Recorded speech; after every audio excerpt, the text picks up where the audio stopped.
Hey, folks, you see the title. Now, listen to this. I'm not going to do a whole bunch of intervening because this is coming from Forbes.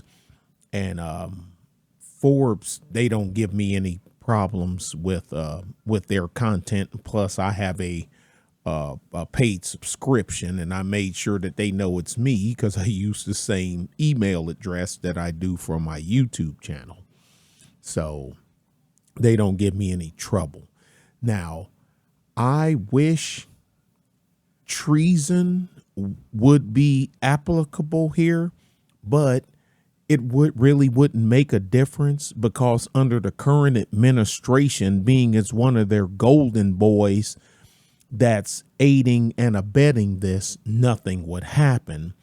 And much to my chagrin, I don't think nothing would happen if we had a Republican administration either.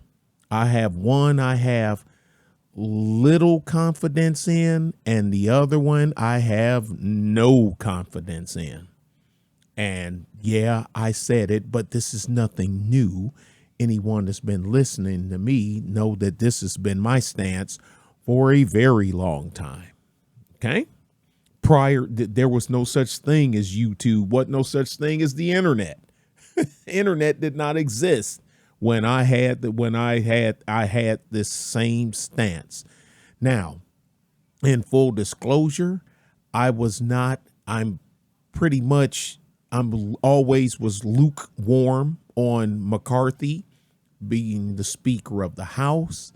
He's tipped his hand prior to getting this position more times. I mean, plenty enough for me to let me know if it's anything, it come down to hardball and brass tacks that he's going to drop the ball. You're going to get a walk-off home run in the World Series, bottom of the ninth. He's going to drop the ball in the middle of the field. Oh, the sun got in my eyes. Oh, it got up in the lights of the state. Oh, it's going to be something. He's going to drop it. But hey, we made it to the World Series, right? Yeah, but we lost. Yeah, but that means we're second. Okay, second place means you're the first loser. That's all second place in life, business, everything, sports. I came in second place. Great. You're the first loser. I'm not going to interrupt this. I got two videos. One's rather short. I think it's like 2 minutes and some change. This one here is 5 minutes and 48 seconds. So let me go ahead and pull myself down and let's get the show on the road. A major story in the area this week about these labs discovered in Reedley and the connection to China. Does that concern you? And have you been talking to the likes of the governor's office and the attorney general's office to see what kind of investigation is going on? This is very disturbing. I met with a number of leaders here from county to city and others about this. What could be real concerning is what was going on in that lab, what was not being reported in that lab. The funding of that lab is, I know the FBI is involved now as well. One of the first things I did becoming speaker was to create a select committee on China. I want to make sure it's bipartisan. I think one of the biggest things that we have failed at through the years is we have not spoken with one voice. When you look at what's going on in our own soil, what's going on in our own background here is a lab that is studying, doing things that they did not have jurisdiction or policy or rights to. But if it wasn't for code enforcement or a fire, we would have never known about it. They were selling test kits that weren't right. They were doing research that wasn't allowed. My concern is to get to the bottom of what happened here, but also look is where is this happening in other parts of this country as well. And I'm going to take this back to the Select Committee on China in dealing with it as well and working with the FBI. Are you aware of these labs popping up? Are they a problem? Are you aware of other labs like this? There's more than just this, and it's more than just labs. from what China has been doing in America, on our college campuses, on the spying, on the stealing of our technology. We've watched spies build relationships with members of Congress, with Swalwell. We've watched Chinese, the driver for a decade for Feinstein was a Chinese spy as well. But to have a lab in this neighborhood, to be studying, we all know where COVID came from, and the other damage could be done with the. And I done the Swalwell story with his Chinese spy that actually had she had sway in hiring people for his team, and he had and he was on the he had a security clearance. He was sitting on a large board dealing with national security for the United States. And I knew about Dianne Feinstein's driver too. I didn't do a video on it, but I knew about that as well. So there's my break-in. Oh, and like I say, this is right under the people's nose. But see, they know where to go. Like they had their own, China had a police station in New York City. In New York City. I thought the Goombas ran New York City. Anyway, forget that. They know where to go. They know where to go. We can go to California. We can go to New York. You know, we can go to Oregon. We can go to Washington State. We can go to Illinois. They're libtard friend. They have no problem with us coming in, building, getting data. So hopefully one day we'll get to put you at the bottom. It's just, I don't get it, but I mean, they know, don't try this in Tennessee, Texas, you know, it ain't gonna happen. Louisiana, you know, excuse me, Louisiana. Yeah. Let's go. Come on, Mr. McCarthy. Modification of mice in there. Why were they doing that? The code specs of how they were studying these different diseases that could be transmitted out into the area were very concerning, but going beyond what the scope they're allowed to. Now we're finding out that the governor of California provided him with $360,000 in this process too, and wanting to move. So there's a lot of more questions that need to be answered, and I'm going to follow up with the FBI to make sure we can find not only what happened here, but if it's happening anywhere else. Mr. Speaker, what is your level of concern when it comes to maybe there's rumors that it could be Chinese nationalists. There's also rumors that they're infiltrating the Central Valley. As being part of this district now, what will you do personally to get to the bottom of it? This is a great question. This is something I've been worried about for quite some time, not just for the Central Valley, but for America itself. I've watched what the Chinese have done just throughout the years. That's why I created the Select Committee on China. And I went to Hakeem Jeffries, the Democratic leader before I was even Speaker, telling him what I wanted to do. I tried to create this under Speaker Pelosi, and I got the entire idea of why to do this with walking the grave sites of Normandy on the 75th anniversary. Because I thought as a policymaker, what could people in my position have done that that day never would have taken place? And it's not a week or month before it comes to a situation as that. It's the decades before. And I've watched the avenues of China come in and steal our technology, not just when you think militarily, but our advancements when it comes to agriculture, going on to our college campuses, into many of our businesses at the same time.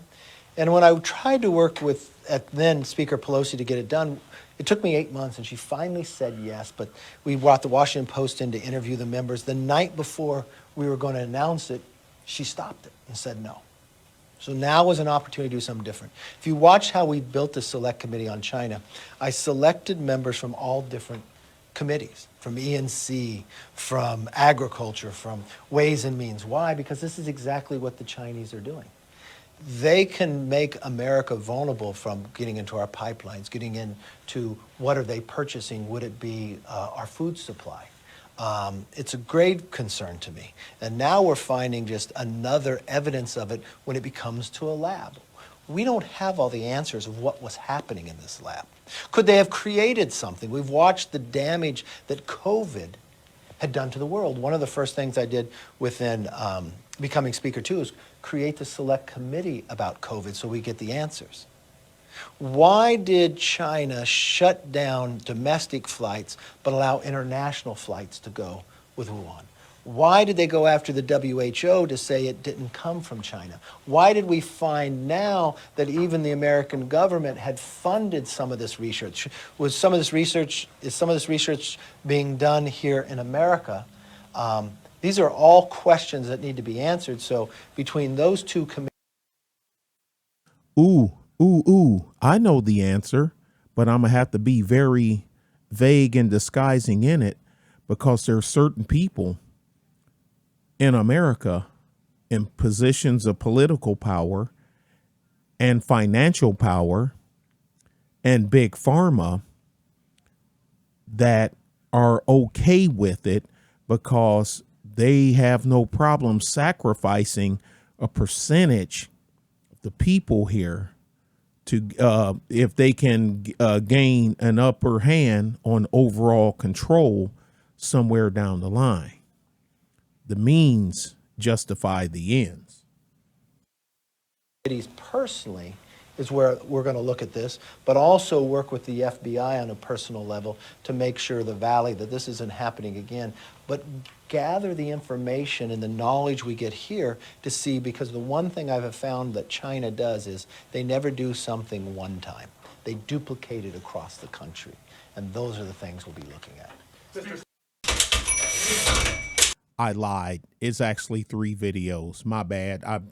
I ain't even look at my own freaking queue. My bad, folks. Fox 26 News requested documents from Fresno County, specifically emails. They show the State Department of Public Health asked the county to keep some key details from the public, even as people were growing suspicious over what was going on. We knew as soon as we came in there wearing these big suits, the personal protective equipment, cleaning out the site, residents are going to be looking around going, what's going on? And that's exactly what happened. But again, CDPH made clear, do not explain what's taking place at this site. And these emails are proof. As early as April 28th, the county tried to revise an initial statement from the state to include the address of the illegal lab in Reedley and explain why staff would be wearing personal protective equipment. The following Monday, the Deputy Director of Communications for the Department of Public Health wrote, "We suggest you not point to the specific address and not mention PPE or law enforcement at this time, as we believe it could unnecessarily cause concern and questions." We asked them, how can we engage with the public? And those emails show the California Department of Public Health really wanted us to be limited in what we said to the public, and we followed that direction. When Fox 26 News originally reported on these emails and how the county was told to keep quiet, the State Department of Public Health and even the governor's office contacted our newsroom requesting a correction. Now that these emails have been requested by the media, by your station, and these emails are now coming to light, you can see exactly the conversations that were taking place between the county and the California Department of Public Health. So I leave it to the public to decide for themselves. How much would it help if the State Department of Public Health or even the governor's office, which has now gotten involved, how much more would it help to have them actually hear boots on the ground talking in front of the cameras and hopefully helping to put the kibosh on some of this stuff, or at least just clarify? You know, let me tell you, with what's gone on in Reedley at this site, to me, it is an absolute travesty, and it's terrifying. The people in Reedley, I know, are very concerned with what's going on. Really, the governor's office should be here. Representatives from the state should be here talking not only to the residents of Reedley, but also the entire state of California, because to me, this is an issue that rises to that level. It is a bit frustrating that some of our partners are choosing to kind of back away and kind of wash their hands of this whole situation. Again, we put in the request for these emails to provide you that information. Fox 26 News, by the way, did offer interviews to the State Department of Public Health as well as the governor's office. We have yet to hear back. Moving forward, MagSig tells me that the county is now looking at drafting ordinances when it comes to private laboratories, so something like this doesn't happen again, since state and federal laws need to be stronger. He says the state legislature is already looking for ways to close loopholes, and House Speaker Kevin McCarthy said last week while visiting the Valley that he wants hearings over private labs too. Thing like this could be in every city in the nation, and we wouldn't be able to regulate it the way we should be able to regulate it. New details tonight regarding the illegal lab in Reedley. Emails reveal the California Department of Public Health told Fresno County officials not to make information public once it found out about that lab. Good evening, I'm Liz Gonzalez. And I'm Monty Torres. We thank you for joining us tonight. Well, the Fresno County Department of Public Health shared a detailed timeline of the investigation before the information came to light to the public. Fox 26 News reporter Myra Franco shows and explains why local officials say their hands were tied. Myra? Liz Monty, many people have been asking why local officials did not release information sooner about the illegal lab in Reedley. Fox 26 News learned today in these emails between the state and the county, Fresno officials wanted to let the public know, but they say they were told to be quiet due to the nature of the investigation. Emails exchanged by the Fresno County Department of Public Health and the California Department of Public Health clear up a lot of questions that local, state, and local representatives have been asking. Why wait to share information about an illegal lab that potentially posed a threat to the public when it found out something was going on months ago? The county says it hoped to release some information in late March. Instead, CDPH put out this holding statement for the county to use, saying it was assessing the situation and the investigation was ongoing. The county responded, saying several agencies would be at the lab and would be wearing personal protective equipment, and whether it should still run with that statement since members of the public might notice them. The state said yes. When asked if there was any other information they wanted to share for the evolving issue, CDPH stated no. It did not want to say anything more publicly due to the active investigation. 2 days later, Fresno County officials revised the statement with input from the city of Reedley and sent it to CDPH for approval. CDPH responded, crossing out some words with a recommendation saying, quote, "We suggest you not point to specific address and not mention PPE or law enforcement at this time, as we believe it could unnecessarily cause concern and questions." Joe Prado with the Fresno County Department of Public Health told Fresno County supervisors Tuesday the county and the city of Reedley wanted to be transparent, but their hands were tied. As we're communicating with our federal and state agencies, they're making it very clear to us, we cannot speak on this. This is our protocol. This is what they adhere to, and that they're not able to speak on an ongoing investigation. They've made that. If Republicans would be in control in this, he wouldn't heed that same blanket order. He'd be the first one to consider himself a whistleblower. Notice that whistleblowers only blow the whistle if they're against the administration that's in control, that's in power. If Trump was the president or Bush, pick a Republican, who cares? Pick one of them. And Trump really ain't a Republican. He's a independent Democrat that ran as a Republican, but that's something else. I don't care about that, but I've said that before too. If this would have been, I'll just use something current. If this was the Trump administration or California had a Republican governor that gave the money that helped fund this man wouldn't have, he wouldn't have respected that gag order. He would be what's known as a whistleblower. He'd be making the rounds on CNN, MSNBC, Democracy Now, you name it. He'd be making the rounds, and that clown Chunk Uyghur would be doing a "aha, I told you so" stream or video. clear pretty much from day one. The county says the FBI even requested it not release a lot of details. Prado says that's when the city and county of Fresno started to focus on what they could do. This includes requesting the company running the lab, Prestige Biotech, to provide a complete inventory of all materials on site that pose a public safety risk. But They really had nothing for us. It was a lot of hemming and hawing, but no real information. during this entire discovery dating back to October of 2020, Reedley City Manager Nicole Ziba says they did everything in their power to keep the public safe. This was a bad player company, a bad actor company that was kicked out of Canada. They went to Texas. You do know the health department don't have to ask permission to come into a facility within that's in their jurisdiction, right? Who don't know that? Who don't know? If you didn't know that, raise no. If you knew that, raise your hand. I want to see a hand. Put a hand in the chat. If you knew that, raise your hand. Okay, let's go. They got kicked out of Texas. They came to California. Kicked out of Fresno, went to Tulare. Kicked out of Tulare, went back to Fresno. Kicked out of Fresno, came to Reedley. This little David city took down Goliath with a green garden hose. A spokesperson for Fresno County tells me they raised concerns of needing to say more, but it becomes a challenge when working with multiple agencies, as many as 20 at the same time, and each agency follows its own protocol. Monty, Liz.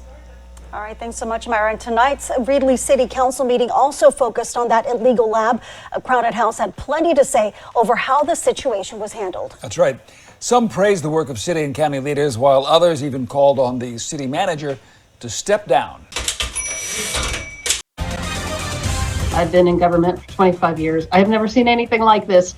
First at 11, this one is tough to believe. An investigation tonight into a possible illegal medical lab.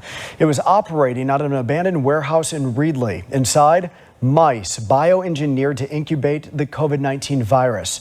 The lab was discovered near I and 9th Streets. 30 refrigerators and freezers, some broken, were found filled with bodily fluids. Health officials tell us they are shocked at the biological house of horror. CBS 47's Juanita Adame live in studio with the shocking details tonight. Well, Brian, this story is so complicated. There are local, state, and federal agencies all involved. Now, what prompted this investigation was a simple garden hose that was illegally attached and coming out of the back of a building.